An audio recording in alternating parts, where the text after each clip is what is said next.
Jedini efikasan način borbe protiv režima Mila Đukanovića jeste sa antisistemskih pozicija. Priznanje bilo koje tekovine Đukanovićevog režima opozicione kandidate kvalifikuje isključivo za čuvanje nasleđa koga će lider Demokratske partije socijalista ostaviti neminovnim odlaskom sa vlasti. Zato u ime Srpske koalicije na ovim predsjedničkim izborima imam čast da budem jedini antisistemski kandidat. Crna Gora nema vremena da trpi Đukanovića.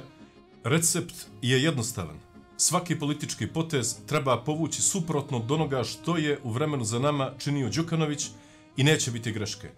Ako je on razbijao zajedničku državu, treba je ponovo graditi. S obzirom da je uveo Crnu Goru u NATO pakt, potrebno je izvesti državu iz tog okupatorskog saveza.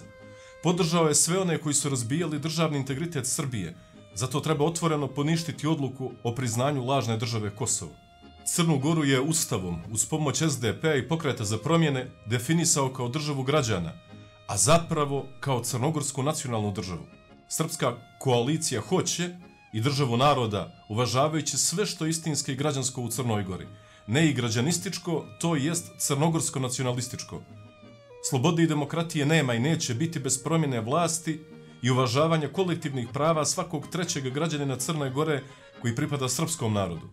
Zato, poštovani građani, časni pripadnici Srpske nacionalne zajednice, borimo se do kraja, nema povratka, jer možemo i moramo samo naprijed.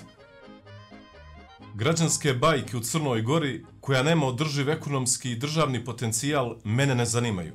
Zato svi složno i saborno do cilja.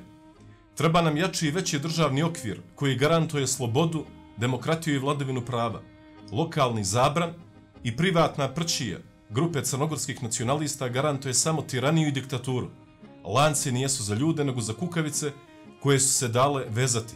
15. aprila idemo ka slobodi i pobjedi. Porazit ćemo Đukanovića zato što je dokazao da njegova privatna država nema kapacitet da opstane i zato što još jedna Crna Gora ili više njih već živi u Srbiji. Kada se rasturi porodica greškom profitera ili egoiste, prirodno je da normalni ljudi žele da obnove ono što vrijedi. Zato ćemo nakon 15. aprila u novu demokratsku bitku da spojimo Beograd i Podgoricu, Novi Sad i Herceg-Novi.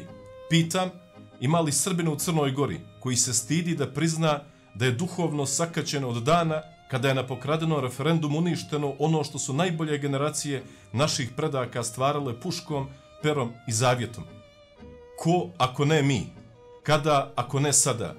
Sa Rusijom i Srbijom do pobjede.